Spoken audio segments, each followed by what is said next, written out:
বেড়ার বউ তোর শাশুড়ি মারা গেছে এখন যদি তুই না কান্দস মানুষে কি কব কিন্তু আমার যে কান্দা আইতাছে না, আমি কি করবো কসে? আচ্ছা তুই মনে কর তোর শাশুড়ি আবার ফিরে আইতাছে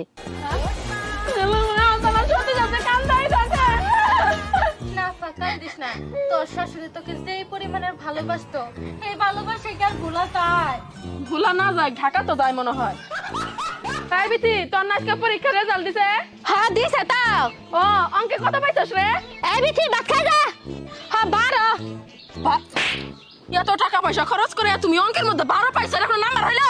ইয়াল্লা আমি 12 পাই নাই তো আমার কথা না শুনে দিয়ে আমাকে মারলিকে আমি 81 পাইছি তাহলে 12 কইলি কে? ওই যে মা ভাত বাড়বে ছিল তাই কইলাম যে 12 দুইজনে ভাত খাই এত তাড়াতাড়ি কই যাইতাছস আর কইও না গো মা, আমার মোবাইলের না ব্যাটারিটা নষ্ট হয়ে গেছে, ব্যাটারি পাল্টাইতে যাইতেছি। 2 দিন পর পর তোর ব্যাটারি পাল্টা লাগে দেখতে বিতি তোর সামনে দাঁড়াই আমি কথা কইলাম, আমি